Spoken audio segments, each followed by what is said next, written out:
सिर्फ 5 मिनट का मदरसा कुरान और हदीस की रोशनी में। 30 रमजानुल मुबारक। नंबर 1, इस्लामी तारीख। हुजूर सल्लल्लाहु अलैहि वसल्लम की जानवरों से हमदर्दी। एक मर्तबा एक शख्स कहीं सफर पर था। रास्ते में उसको सख्त प्यास लगी। उसको सामने एक कुआं नजर आया।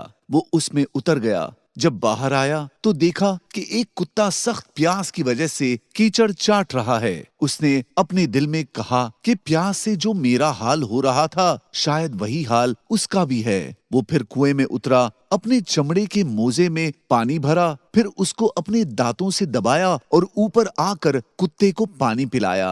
अल्लाह ताला ने उसके इस अमल को कबूल फरमाया और उसकी मग़फ़िरत फरमा दी। लोगों ने पूछा, ए अल्लाह के रसूल, चौपाए और जानवरों के साथ भलाई करने में भी अजर है? आप सल्लल्लाहु अलैहि वसल्लम ने फरमाया, हाँ, हर जानदार के साथ भलाई करने में अजर है। उन बेजुबान जानवरों के मामले में अल्लाह से डरो। उन पर सवारी करो तो नरमी से करो। उनकी ताकत से ज्यादा बोझ उन पर मत डालो।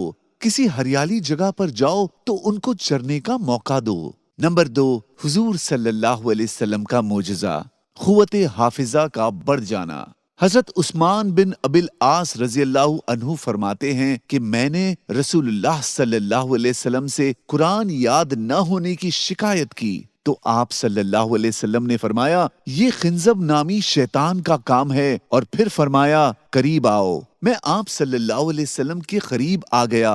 फिर हुजूर सल्लल्लाहु अलैहि वसल्लम ने मेरे सीने पर हाथ मुबारक रखा जिससे मुझे ठंडक भी महसूस हुई और फरमाया, शैतान उस्मान के सीने से निकल जा। हजरत उस्मान रज़ियल्लाहु अन्हु फरमाते हैं, इस वाक़ये के बाद मैं जो कुछ भी सुनता वो मुझे याद हो जाता। नंबर 3, एक फर्ज के बारे में, उम्रा के फराइज। उम्रा में 2 फर्ज है, एक एहराम बांधना, 2 तवाफ के 7 चक्करों में से कम से कम 4 चक्कर तवाफ करना। नंबर 4, एक सुन्नत के बारे में, तकबीर कहते हुए ईदगाह जाना। हजरत अब्दुल्ला बिन उमर रज़ियल्लाहु अन्हुमा फरमाते हैं कि रसूलुल्लाह सल्लल्लाहु अलैहि वसल्लम ईद उल फित्र के दिन घर से निकलकर ईदगाह जाते हुए रास्ते में तकबीर पढ़ा करते थे।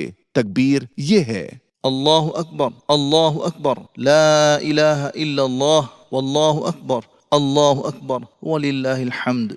नंबर 5, एक अहम अमल की फजीलत, ईद की रात इबादत करना।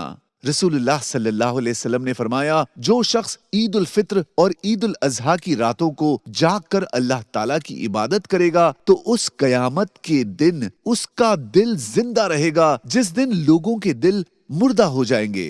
नंबर 6, एक गुनाह के बारे में, वालिदैन की नाफरमानी करना। रसूलुल्लाह सल्लल्लाहु अलैहि वसल्लम ने फरमाया, तमाम गुनाह ऐसे हैं कि अल्लाह ताला जितना चाहते हैं उनकी सजा को कयामत के दिन के लिए मुअक्कर कर देते हैं, मगर वालिदैन की नाफरमानी ऐसा गुनाह है कि अल्लाह ताला उसकी सजा गुनाह करने वाले को मौत से पहले जिंदगी ही में दे देते हैं। नंबर 7, दुनिया के बारे में, दुनिया के मुकाबले में जन्नत की मामूली जगह।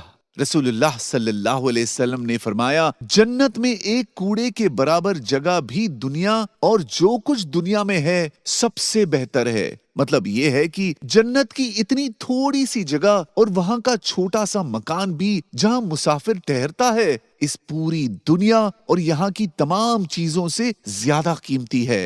नंबर 8, आखिरत के बारे में, जन्नत के परिंदे। रसूलुल्लाह सल्लल्लाहु अलैहि वसल्लम ने फरमाया, जब किसी जन्नती को परिंदे का गोश्त खाने की चाहत होगी तो वो परिंदा उसके सामने इस तरह हाजिर होगा कि वो पका हुआ होगा और उसके टुकड़े बने हुए होंगे। बुखारी शरीफ की रिवायत है कि एक मर्तबा हजरत उमर बिन अबू सलमा आप सल्लल्लाहु अलैहि वसल्लम के साथ खाना खा रहे थे। उनके खाने का तरीका सुन्नत के खिलाफ था। आप सल्लल्लाहु अलैहि वसल्लम ने उनको नसीहत करते हुए फरमाया, ए लड़के, अल्लाह का नाम लेकर खाओ, अपने दाहिने हाथ से खाओ और अपने सामने से खाओ। नंबर 9, तिब्बे नबवी से इलाज, इस्मिद सुरमे के फवायद। रसूलुल्लाह सल्लल्लाहु अलैहि वसल्लम ने फरमाया, इस्मिद इस्तेमाल करो इसलिए कि ये पलकों के बालों को उगाता है, आंखों में गिरे हुए कचरे को दूर करता है और बीनाई को साफ करता है।